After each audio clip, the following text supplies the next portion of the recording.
Over the last few weeks, we've had some quite shocking news headlines regarding some of the high street chains with their food allergies.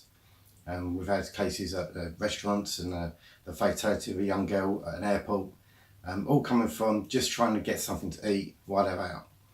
Now, I've grown up with a food allergy, and it is a nut allergy. And I've seen some stuff on the TV regarding what it's like to grow up with a food allergy. And I've lived with it for 46 years. And no, I first knew about my food allergy, or my family did, when my sister used to chase me around the house with peanut butter. And it says, thanks, Maria. But she never used to like Piccadilly, so I used to chase around with Piccadilly. But we never knew it was going to be that serious. As I grew older, I started having quite severe reactions to them. So we used to have a hamster, and I remember one year I thought my nut allergy was gone, and I ate a hamster nut, a peanut, and lumps all over my body. But the thing about the peanut allergy and nut allergies is the reaction tends to get worse the more times you come in contact with a nut. I don't really understand why. It feels like your body builds up a stronger reaction to it each time, as if it's found a new way to fight it. And of course, adrenaline is the only way it can really be treated when you go into anaphylactic shock. In my early years, I used to have to carry a packet of needles and a little tube of adrenaline. You used to have to try and do it and inject it into that, then draw it up and then inject it into your leg. Well, when your fingers are swell up, the size of bananas, it's quite hard.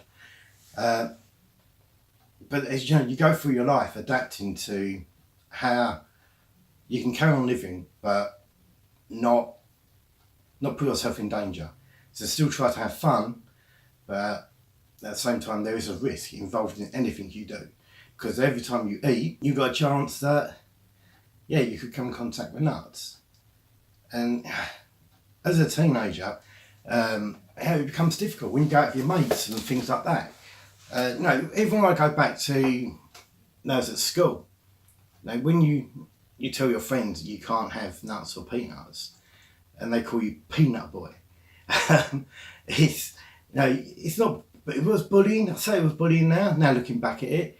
But at the time, I sort of accept it. It's better than asthma baby that I also got called. But kids at school can be cruel. I dealt with it. It weren't nice. My friends, to be truthful, they looked after me. They knew. They took it seriously. But at the same time, it's sort of like it affects you in other ways. Like me and my best mate, Paul White, at the time of school, we walked up to Corringham after school, and we went into the baker's, and I just bought an ice finger, and he bought an ice finger, and we walked into Gateways at the time, that's up there. Was it International or Sunfields? I think it's International. And I was eating it, and all of a sudden I felt like the back of my neck was tingling, and then it come down over my head, and my tongue went funny, and my fingers started swelling up, and I was having a reaction to the ice finger that I bought from the baker's. Now the ice finger itself didn't have no nuts in, but the tongs that she'd used attached almonds, I believe. So the almond slice that was next to it, and that she picked up before, there was cross-contamination to my ice finger. And I remember going into Morton's trying to dial on the phone, and it was the circular dials at the time. My fingers were too fat to go into the dial. My mate Paul, we had to phone my mum until I was having an anaphylactic shock. At the time, we didn't really actually know it was anaphylactic shock. We were just saying, you're having a reaction to nuts. And I used to come home, and we found that it would generally go down, which is quite silly, really. At the time, none of this was in the media, and the doctors didn't really tell you much about it. They say, Puritan and all this sort of stuff, hay fever tablets. This is back in 1982, maybe a bit later. And no one really knew about the peanut allergy. A lot of people knew about like hay fever and are you allergic to dogs and grass and all this sort of stuff, but telling your friend you're allergic to peanuts and nuts, now also you get quite a comical reaction. Well, better than an allergic reaction anyway. And the scary thing was that I knew that I was never going to be able to be cured of this. I think by the age of 14, I'd gone to Guy's, I think it might have been 16, gone to Guy's Hospital, and they tried to do a skin test on me. And I had a reaction to the skin test so bad that I was kept in there for quite a few hours, and I was given all the antihistamine and all that, and they had the adrenaline needle ready, and I was told I could never be desensitised to it. But looking back over my childhood, you did miss out on things. So like when you used to go to kids' parties, you had to have a separate food, and you could never just go up to a table and grab what you like. It sounds silly, as if it's only a small thing, but it made you feel different. And when you're a kid, feeling different to the rest of your friends can have a strange effect on you. You don't feel totally connected to them because you always got something else to worry about or something else to look for. And now, unfortunately for me, I had asthma as well, so I couldn't always engage in everything they did. We played football for a bit and it got worse, and I'd have to come off. Rugby, the same. You couldn't really do the running at school because my asthma was really bad. I spent a lot of my childhood in hospital. I was so bad that I had bronchial asthma, and generally around about the time of like Christmas, I'd used to get overexcited, or if it was foggy, I'd end up in hospital with really bad asthma and being kept in for quite a few days. Coming out on Christmas Eve, if I was lucky, and things like that. So I had that to deal with, but also the nut allergy. Obviously, the allergies and asthma is probably linked. But no, they didn't truly know what triggered my allergy, my peanut allergy. My mum thinks it may have been a cream they used on me for eczema when I was little. But we think I had it from about 3 months old. So, it's going back quite a long time. But now I see people, a lot more children are being diagnosed with food allergies, and especially the peanut allergy and the nut allergy. And it breaks my heart. I know how it's affected my life and the things I've had to adapt to try and live safely. But it has a massive effect on you. And you do sometimes feel like you're missing out. And it has its funny side. And I remember in the Cat Cracker pub in Stamford, I've been down with my friends, and we spent all night talking to these girls, and I thought, no, this is going really well. And about 10 minutes before we was all going to leave, showed me a bag of KP nuts and started eating it. And I was like, that's blowing it now, isn't it? That's, So those sort of things happen quite a lot. You can't just go into a nightclub and kiss somebody. Now, if you're sitting there trying to chat to someone, like, have you eaten any peanuts tonight? Have you eaten any nuts tonight? Asking a girl in a nightclub if you've eaten any nuts tonight is not going to end well. Whatever. And I learned that. And again, see, it put you off because you're always worrying about, no, she's really nice. And you think, I wonder if she's eaten anything. And it sounds really stupid, but they're the things that go through your mind.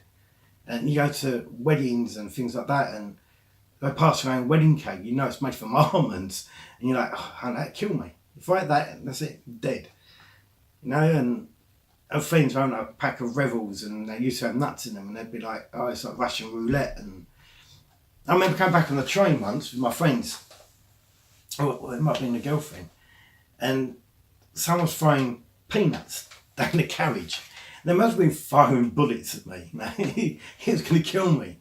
And there's me sort of like trying to get out to the next carriage with peanuts bouncing around everywhere. It sounds quite a small thing, but really it could kill me. And I think people struggled back then how serious the allergy was. And I guess one of the examples of that I had was I worked in a photo lab. I worked in photo labs for like 10 years. And I was covering another lab. And they knew that I had an allergy. I'd spoken to them about it. And I thought they understood.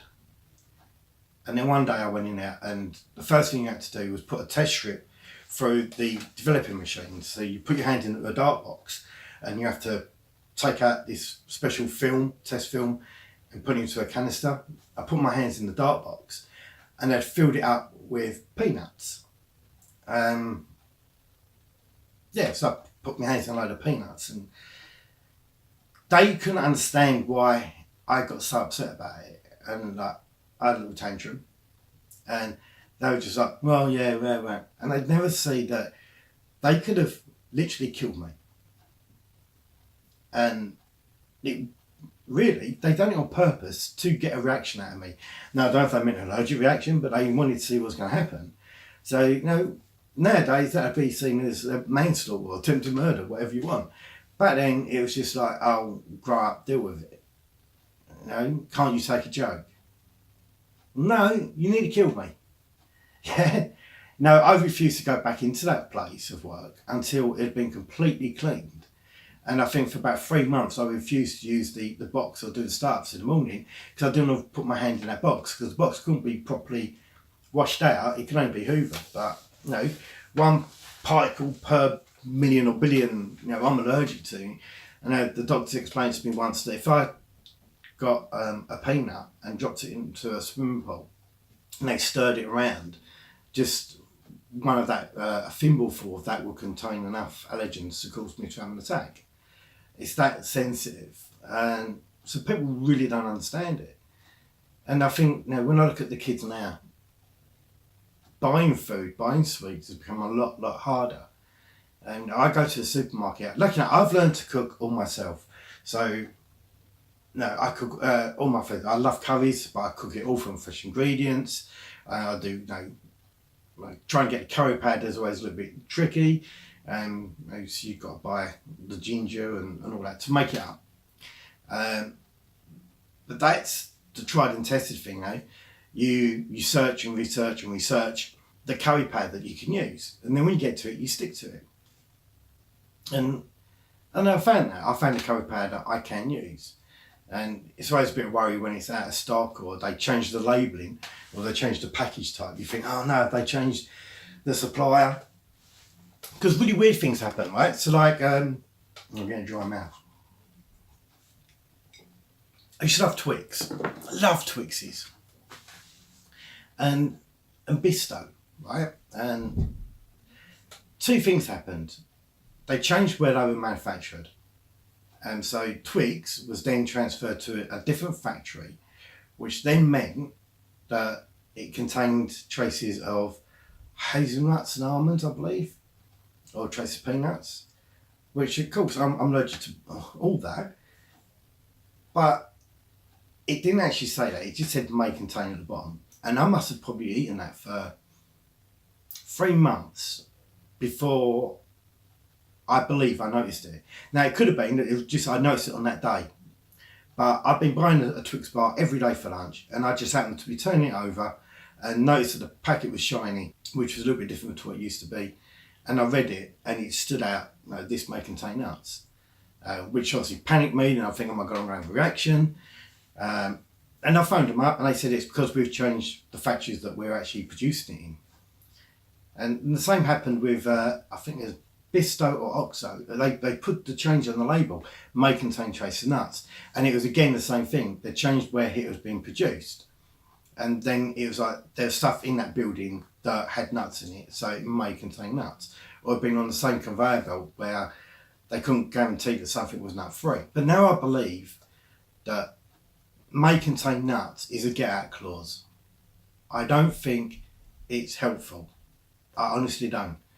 Now, a lot of people will disagree with me with that, but it seems that if you can't be asked to make something nut free, or to be able to turn around and say this contains nuts, you just stick a label on there, may contain nuts, to cover your backside.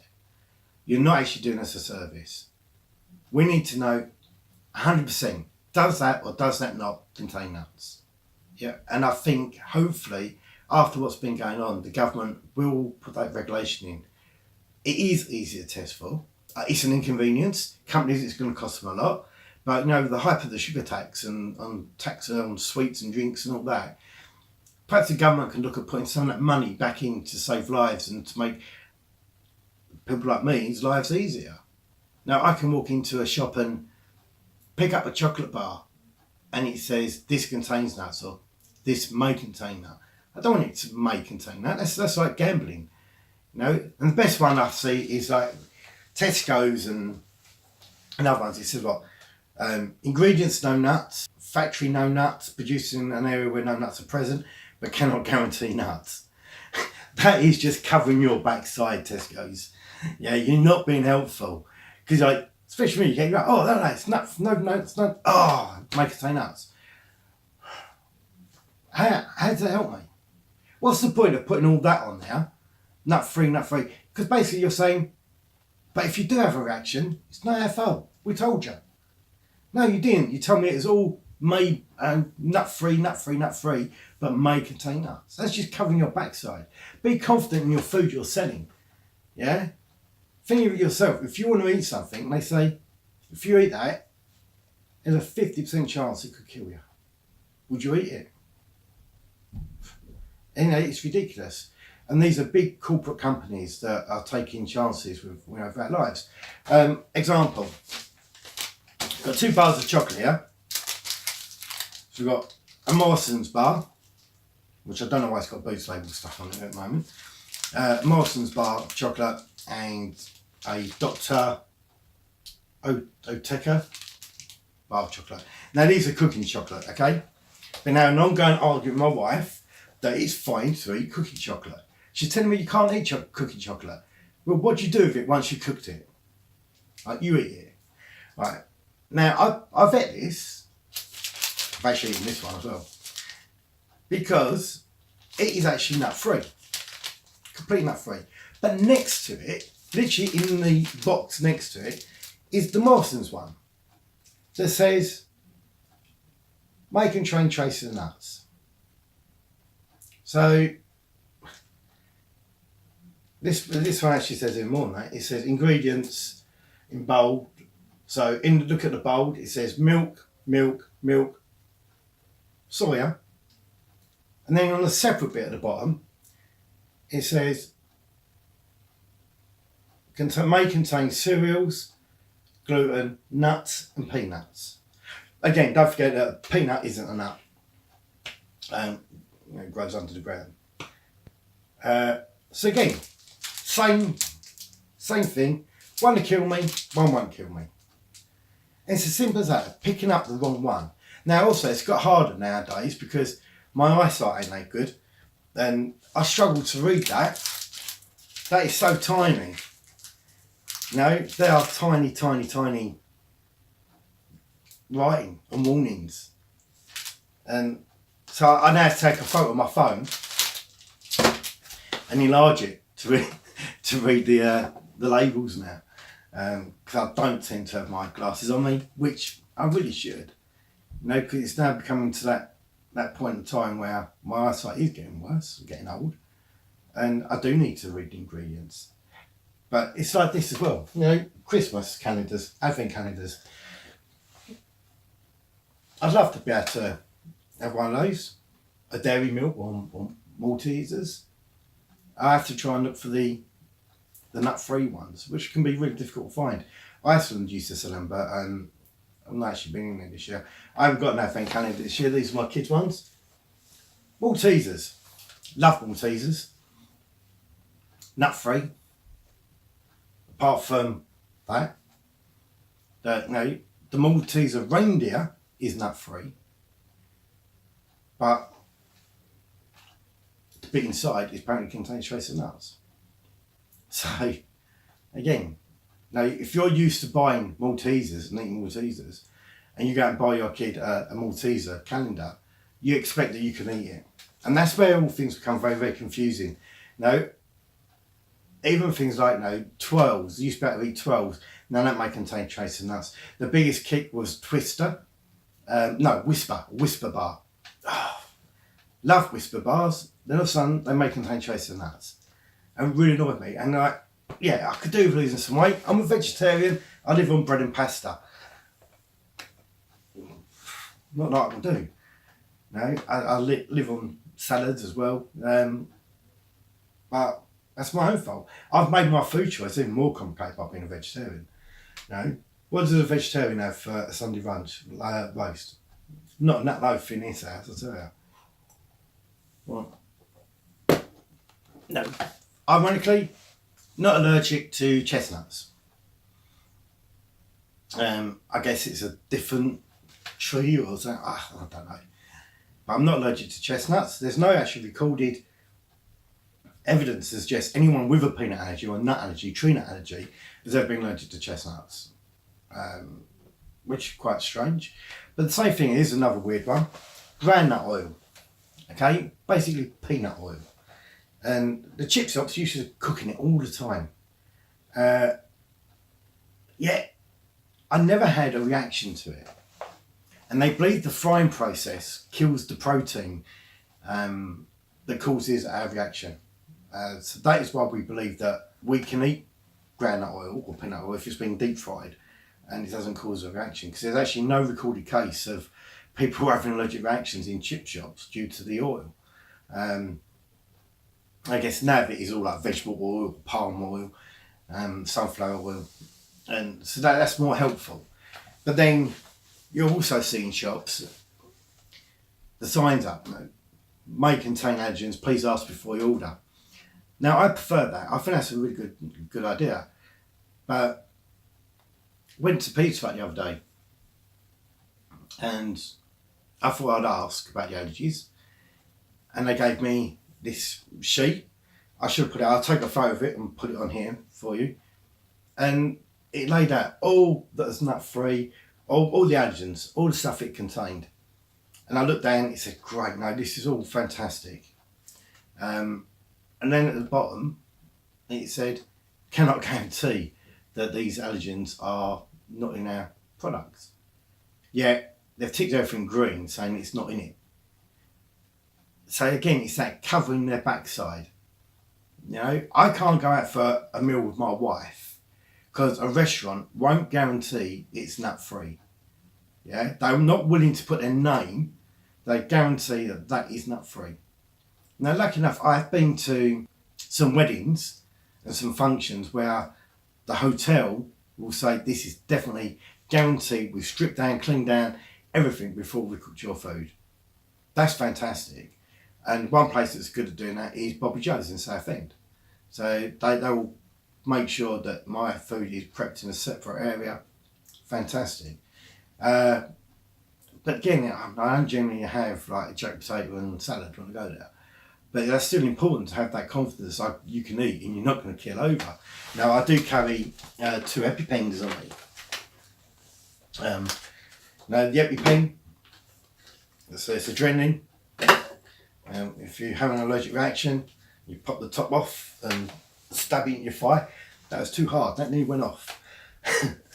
But really important, if you ever have to administer this to anybody who's having a reaction, got to call the ambulance straight away. The chances are that this can cause the heart failure. Adrenaline obviously can cause cardiac arrest. So you inject this and you call the ambulance if you can't be doing it at the same time, or someone else can be calling it while you're doing that. Really important that you call an ambulance immediately if anyone's having an allergic reaction. Don't delay. You can die within about 3 to 5 minutes from eating a peanut. Scary, isn't it? Now your life can end so quick because of a labelling mistake or picking up a pool cue in a pub where someone's been using it before you eating peanuts. So when I used to go out to the pubs with my mates, I used to carry hand wipes. The best ones were the KFC ones. So I used to keep them in my pocket, the little packets of them, or it would be a pack of wet wipes. And I'd have them now, and I'd palm a wet wipe, and as we walked in, I'd have my hands like that, with a wet wipe in my hand. I'd pick up the pool cue with that hand, and I'd start wiping it down with the wet wipe. And then again, get another one out, wipe the other end of it. And then I'd get another wet wipe out, and with my hand like that, with wet wipe in, I'd wipe the edge of the pool table. I'd done that for years. And then one of my mates finally see me do it. And went, you ain't never done that. You've never done that before. No, I have. I've done it every time we've ever walked into a pub. I even wipe over the table with a wet wipe in a pub, and they've never seen me do that before. They've probably lived in this world. They think, oh my God, pub tables are really clean. And when they don't see me going in with a wet wipe and wiping the table over while they're getting the drinks or something like that, while they're at the loo. Always make it a thing of me sitting down at the table first. But these are things that are not identified. They don't know this is going on. This is why I've managed to adapt my life to not cause inconvenience to people. And I find that that's really hard, because when I go out for a meal around a friend's house, or we can go around a friend's house for a do or something, oh, well, what's Shane going to do? And I feel like I'm a burden on them, because they've got to go out and buy food that don't contain nuts or all this sort of stuff. And I'm just happy with jack potato and salad, right? I like it. I think it's one of the best meals there is. And for them, it's no inconvenience. So sticking a spud in an oven, yeah, and chucking some lettuce leaves on a plate, easiest thing in the world, especially when they're cooking mass barbecues and everything for everybody else. And just stick me a potato in the oven, cook it properly, whack on a plate with some lettuce and a bit of cucumber. Happy days. I'm done. And that's all I want. But you do feel like you're a burden on people, because some people will go to so much effort, and you really appreciate what they've done. But you have this feel a bit of guilt that they've done that, because you don't want to be that inconvenience. You don't have to cost them that amount of money. And it's lovely. It's lovely when they do it. But at the same time, I don't want to cause that amount of effort. You know, if I go out for meals, everything, you know, we go out for work dues or anything like that, I generally don't go.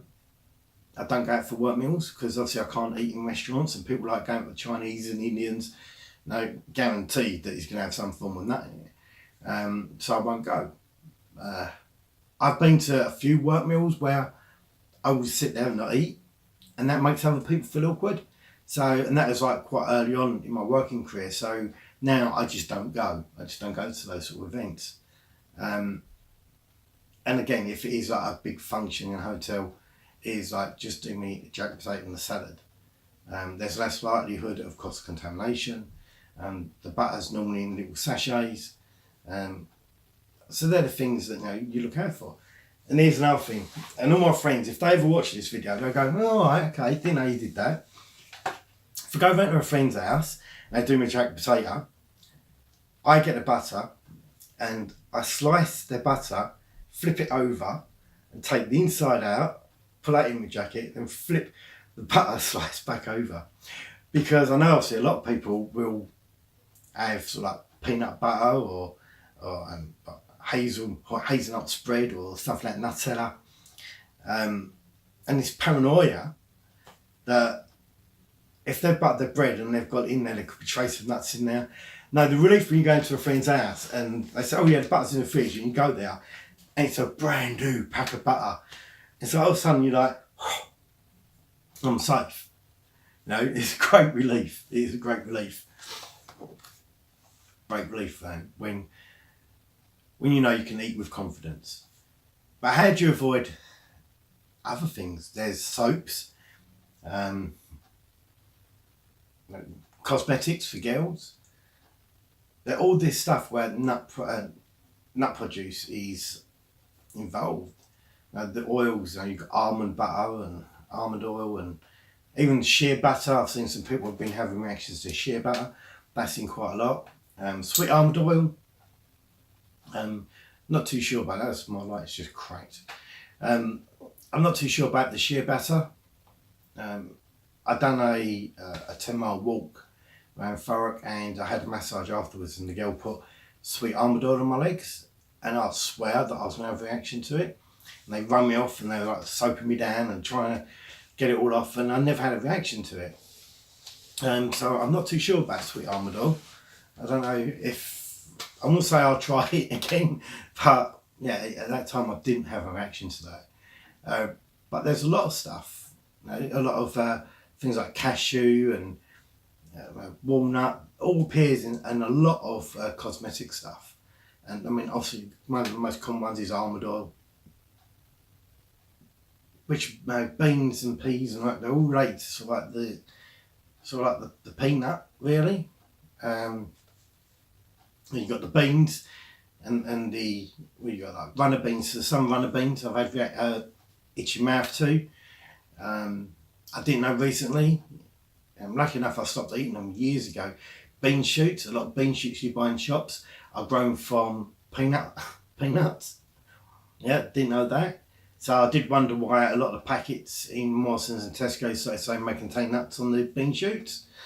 Again, it's not really recognised that people have reactions to the bean shoot, which I find quite strange because it's grown out of a peanut. But again, there's not really that many recorded cases on that, if any. But they're things that you learn as you go through life. And now there's quite weird things can happen as well, like things can be made out of like peanut shells, crushed peanut shells and things like that. And your body sort of warns you. When you've got a real severe allergy, if you walk into a room where someone's been eating a peanut, you know straight away, right? Because it grabs you here, grabs you in the throat, and you get a tickle immediately, within seconds of walking into that room, right? Within 30 seconds, your eyes will start itching, and your throat becomes raspy, and for me, my asthma starts getting bad. Now, sometimes that has happened where I look around and there's no nuts around. I can't see anything, and I'm thinking, why am I having this reaction? I remember one of my close friends, we'd been around there for the evening, and it'd been fine, absolutely fine, no nuts or anything. And we left quite early, because we had early work in the morning, and on the way home we decided, no, actually we wouldn't go back. So we went back, went in, I sat down, and within seconds, my throat was getting itchy, my eyes were, and my friends were like, "You right?" I'm like, yeah. I was like, oh, I just knocked my mind out. And they're going, are you all right? I'm going, yeah. I'm just like, might be allergic to your cat or something like that. And then they're like really getting concerned with me. And they said, actually, Shane, after you left, we opened up the peanuts. We got the peanuts out. And again, so there's that. There's no way of me knowing. I went back there and that reaction happened. And now a lot of time in your life, people think that you fake things like that. You can't. Why would you? Why would you fake having a peanut allergy? Why would you fake something that can kill you? You wouldn't do it. So, I do doubt a lot of things that the media, I don't think the media has helped a lot. The Nutty Professor films did not help, was not helpful. Not helpful. It's okay for me to laugh at myself, about peanut allergies, but having Eddie Murphy walking around blowing up in balloons, it don't work like that. He blows up to the size of that. No, in reality, he'd be dead. He would be dead. Yeah, if he has a reaction that bad, he would be dead. You don't see that happen in the movie. Yeah, or suddenly in cartoons and that, when they've got peanut reactions, you see them all blow up and swell up. Yeah, that happens, but then you die. You die. Yeah, it happens within the space of 3 to 5 minutes. You're dead. Yeah, you don't see that in those movies. It's a misconception. So when people, they think, oh, I'll give her a peanut because he'll swell up. That's what they think because they see that in films. Look at My Girl. Look how heartbroken everyone was in My Girl when he died because he got stung by a bee. Yeah, that's what Nutty Professors should be like. Yeah, that's what that film should be like. Not having to keep blowing up and, it's things like that start to stress me out. During this video, I'm going to drop some stuff in here as well that shows you where labelling can be misleading or how hard it is. When you go bread shopping and go to Tesco's or Morrison's, you want to buy a fresh loaf of bread. Love fresh bread, right? I can't get any from a baker's no more. Yeah, I can't go to Morrison's and buy a freshly baked loaf because they won't guarantee it's nut free. It says may contain trace nuts, or due to our baking process, we cannot guarantee that this bread is free from allergens. It has all that in there. Bakers have these big signs up and telling you that they're not suitable for nut sufferers. And yeah, I really miss that. I really miss that fresh bread. Another one that's just changed, I used to love Paxo, sage and onion stuffing. And then they started putting this thing on there, making taste trace of nuts. In the last 2 years, they've stopped that. And it's okay to eat again, which is brilliant. So it must have changed the factory where they're doing it. But I've become really good at making my own stuffing. And I also make the chestnut stuffing and all that. And it's fantastic. Now, I think it tastes definitely better than the Paxo one. And for years I used to make, for friends going out for Christmas dinner, I'd bring my own stuffing around and they'd like it, and so it gives you more confidence.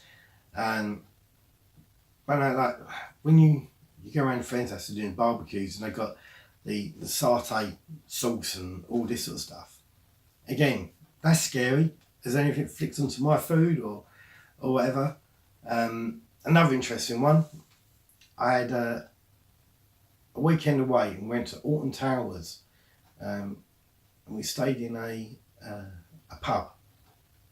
Sitting there, I told them all about my nut allergy.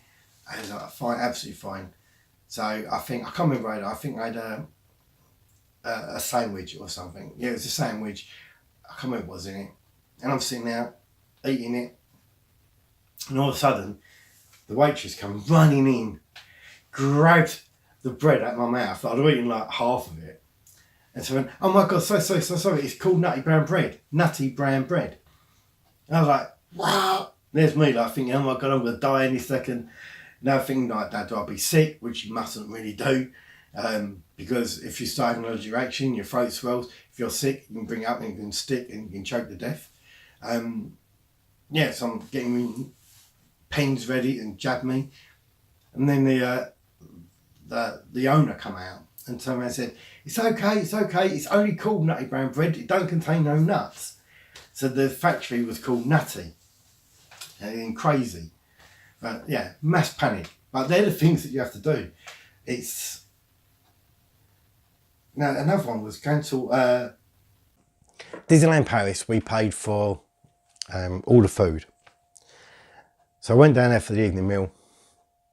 They told me that they've got this thing, it's perfect for people who suffer from allergies and all that. Great. So I'm going to eat on holiday. They gave me a pot, which was about the size of, like you get I guess, I used to call them like the Lovelies and Peach Melbas. You peel the top off, and it's got like a little bit of peach in there. It's about that big, and it looked like baby food, brown baby food. And I think that was costing me, I think it's £35 a meal, 35 quid a meal. And it was this horrible brown baby food. And I was like, I can't eat that. So I lived on Lay's, Walker's crisps, and McDonald's fries. Walking into McDonald's, I thought I'd learned the phrase of peanut allergy and nut allergy in French perfectly. I can't remember what it was now. It's terrible. I should know that. And I ended up describing him. I'm allergic to nuts, grabbing bits of my body, trying to say monkey nuts. I'm allergic to monkey nuts. And trying to do that, being that desperate to try and explain to somebody that you're allergic to nuts. Do you cook? I think finally he grabbed what I was trying to say. I'm allergic to nuts, and and the answer was like, no, it's okay. You can eat the chips. So I lived off of McDonald's chips for about 4 days. It's not healthy, but that's the sort of thing we used to do, and I've become really ill. I was on a training course in Bradford, and I was up there in total, like, I think it was like 6 months on and off. And I used to starve. I used to live off of pot noodles or things like that. So nutrition used to go right the way down. And I come back once and I was really, really ill, where I'd not eaten properly.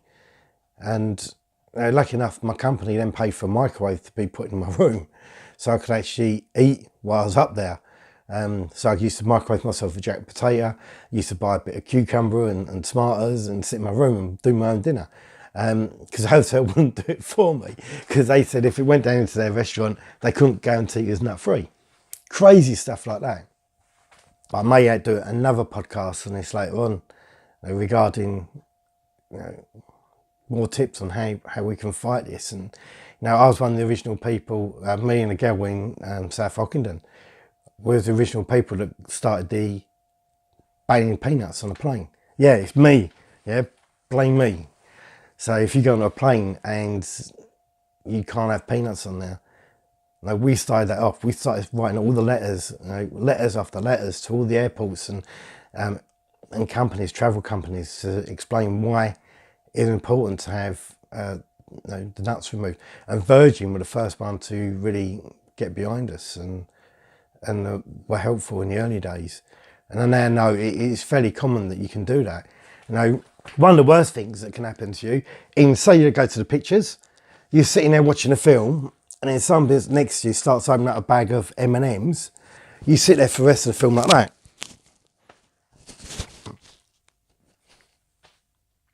Because you don't want to smell it. You don't want to smell the peanuts. You don't want to touch them or anything like that. Even though just him smelling it over there isn't going to cause me an allergic reaction to enough to kill me, but it will make me go funny. My body will be alert to that, and it will trigger those sort of streaming eyes and throats. Whereas in an airplane, it's recycling the air, so the dust particles from the KP nuts, which are dusty and all that, gets recycled, and then you can actually breathe that in. That can trigger a reaction. Unfortunately, I had to stop filming this video. I actually got a migraine, and I think it was due to that cooking chocolate I've been eating. Yeah, that's another little problem of mine. Anyway, thank you for watching this video, and I hope that some of it helps you if you do suffer from a peanut allergy, or you know someone who has a peanut allergy.